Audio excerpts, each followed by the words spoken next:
following video you're about to watch is intended for mature audiences only. It contains themes of kink and BDSM that are meant for educational purposes. If you are under the age of 18, I don't even know how you found this video, to be fair. I clicked a little thing in the YouTube's settings so it wouldn't, so you couldn't. It's a YouTube problem, not a me problem, I suppose. Anyway, the information provided in this video is meant for you to use as a jumping off point for your own research. I am not the be-all, end-all when it comes to kink and BDSM education, and as kink is customizable and different from person to person, it is important to note that my experiences, my advice, my information may be a little different for you. Thank you, and kink responsibly.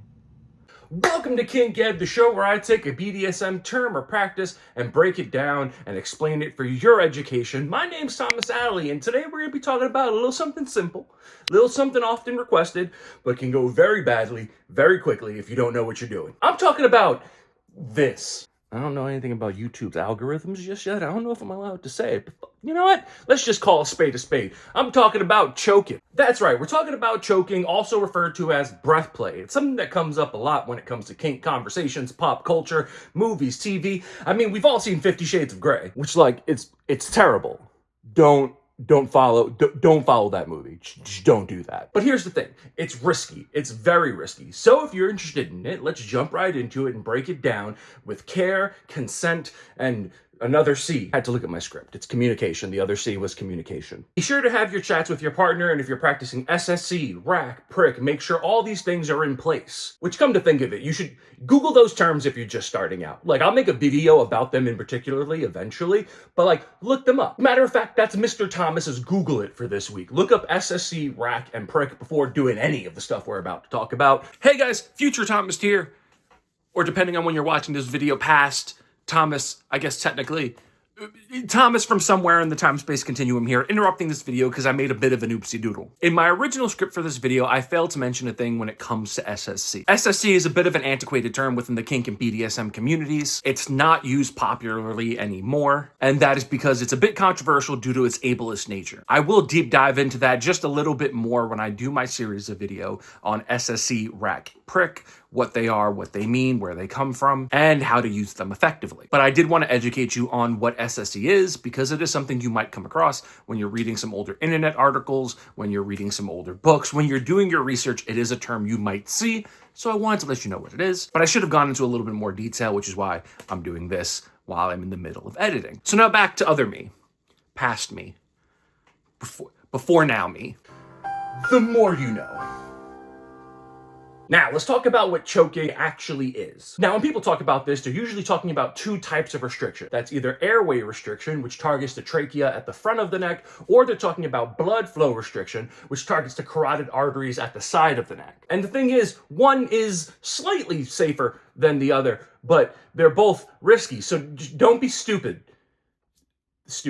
Now, generally, airway restriction is what most people think about when they think about choking, right? It's inhibiting someone's ability to breathe. But that trachea, like we said, located at the front of the throat, is very fragile and breakable, crushable, and all the other bolts. It's delicate, sensitive, and hates being pressured. It's like your mom on prom night, which tends to be why I don't recommend this practice. Blood flow restriction, on the other hand, is what most people are referring to, the sensation they think about when they're talking about choking. It involves blocking the blood flow to the brain by putting pressure on the carotid arteries here on the sides of the neck. It generates a lightheaded, euphoric feeling by inhibiting that blood flow to the brain. Sounds like a fun time, right? But here's the sitch, Kim Possible. It can lead to things like unconsciousness, strokes, and even unaliving if done incorrectly. Which, like, one of those things sometimes people will actually ask for, but like, don't do that for like living purposes. Don't. So what does responsible choking look like in a kink-related context? We're going to start with the most important part, and this is going to be the starting point for every video I make going forward,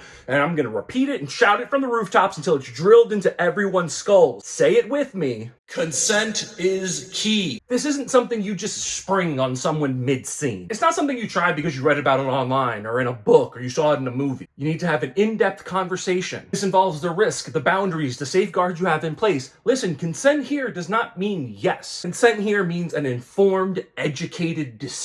Which brings us to the next step, which is something else I will always mention. You put safe words or in this case, safe gestures in place. Safe word or gesture in this case is a term, word, phrase, or action that when it happens means something is too much, someone's uncomfortable, or someone just wants out. For a situation like this, I generally recommend something like a hand tap that goes about like this. Hands on the throat, you tap the hand. This usually means, okay, I've had enough, you can let go now. Because if you're choking someone, they have no way to speak. And if they can't speak, they can't safe word, which means you won't stop. That is a problem. And then on top of that, if you're doing the choking, the responsibility is on you to always, always, always track your partner's mental, physical, and emotional well-being during your scene. If they look or if they feel off, you stop immediately. Now, it's not a suggestion, that is a requirement. Next up, we need to know about the anatomy of the neck. When we're talking about blood flow restriction, you never want to press directly on the front of the neck. That is a big oopsie doodle. You want to create a C shape with your hand, put it around the neck, and you're applying pressure on either side of the carotid arteries, lightly, once again, monitoring your partner's emotional and physical state. If they start showing signs of distress, something like a change of color, dizziness, faintness, you stop. And that happens immediately. You need to be aware. They're in your hands. Literally. In this case. Now that we've talked briefly about the right way of doing things, I need to emphasize the next point. Do not use things like belts, ropes, scarves, or the like to perform this act. Period. Listen, kink is very customizable and everyone is different. But as someone seeking to educate you, I can't in good faith suggest this as something that can at all safely be done. With objects like this, you lack control. You can't release quickly. You can't gauge pressure. On the least worst things that can happen, there's abrasions, cuts, discoloration to the skin that can occur. And the big problem is there's a delay in response time. If emergencies do happen, like a latch on the belt gets clipped or the rope's knot is too tight, freeing the neck ends up taking a lot longer, which, you know, means the difference between living and not. So just don't do it. Okay, thanks. Lastly, and as important as anything else we're going to talk about, is aftercare. This is something I'm going to deep dive further into in another video down the line, but the basics is this. Aftercare is exactly what it sounds like. It's the care we take after a kink or BDSM scene takes place to ensure the wellness of our partners. It can come in various types, and you should have it in place and ready to go before partaking in anything. Listen, choking can be intense, both physically and mentally. After the scene, communicate with your partner, hydrate, cuddle, talk about what just happened. Talk about what they may be feeling. Hell, the scene doesn't end when the scene ends. It ends when everyone feels safe and grounded once again. Now, in the end, let's be clear. There is no such thing as 100% safe choking. Even with all the precautions in the world, it carries inherent risks. If you're not okay with that, it's perfectly okay to explore different types of kinks and power dynamics that don't involve inhibiting your partner's ability to breathe. None of this is about being perfect. It's about doing things the right way and safely as much as we can. BDSM and kink can be exciting, but the hottest thing you can bring to the table is care, communication, and a whole lot of trust. And that's the way we kink responsibly.